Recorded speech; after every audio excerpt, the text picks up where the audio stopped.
Op de derde dag van Gartner ITXpo trok de Nederlandse sessie weer een volle zaal. De aanwezige executives discussieerden over verschillende thema's, maar vooral over de thema's social media en bring your own device bleken veel vragen te leven. Uiteindelijk haalde iedere deelnemer weer op zijn eigen manier inspiratie uit het programma. Wij zijn hier als Sterrenmark aanwezig op twee manieren, als sponsoren en als bezoeker. Als sponsor zijn we hier aanwezig omdat wij hier onze klanten treffen en bedrijven met wie wij zaken willen doen of zaken doen. En als bezoeker omdat wij geïnteresseerd zijn in de voorspellingen, in de ontwikkelingen die Gartner eigenlijk toont. En het is een platform waar eigenlijk leveranciers en afnemers bij elkaar komen en dezelfde onderwerpen bespreken. Dus het is een platform om met elkaar over de toekomst te praten.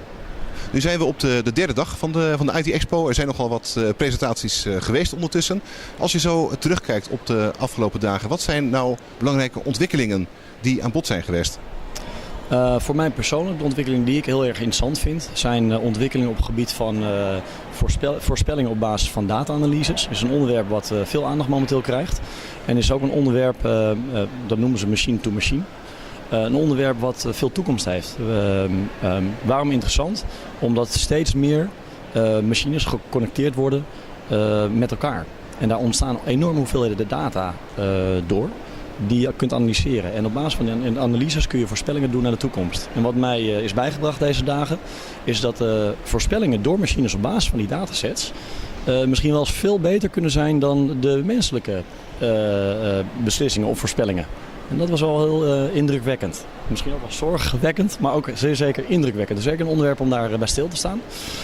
Wat me ook is opgevallen dat het onderwerp cloud computing nog steeds veel aandacht krijgt. Toch wel een onderwerp wat de laatste 2 jaar veel besproken is geweest. Maar nog steeds wel heel veel vragen ook oproept.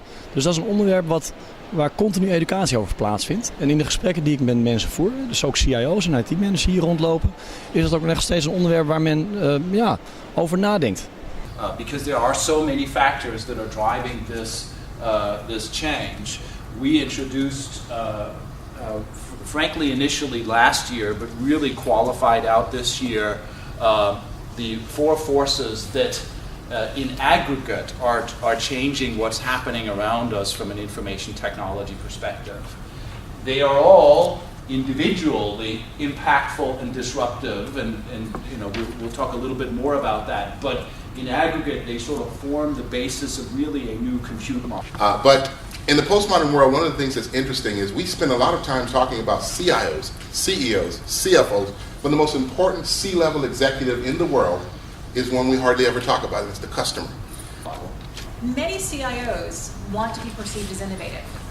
But in order to truly be perceived as innovative, we believe that CIOs have to change the way that they communicate and invest and spend their time. And I'll speak briefly about each. I spend a great deal of time reviewing CIOs' board presentations before they present to their board of directors. One of the single biggest challenges that CIOs have in traditional communications is regularly talking about costs. You know, CIOs have a tendency to talk about the biggest budget items. So we focus on where the biggest piles of money are. Unfortunately, where we spend the greatest amount of money is oftentimes the least interesting part of the IT portfolio. And one of my most important rules of executive communications is it's more important to be interesting than to be complete.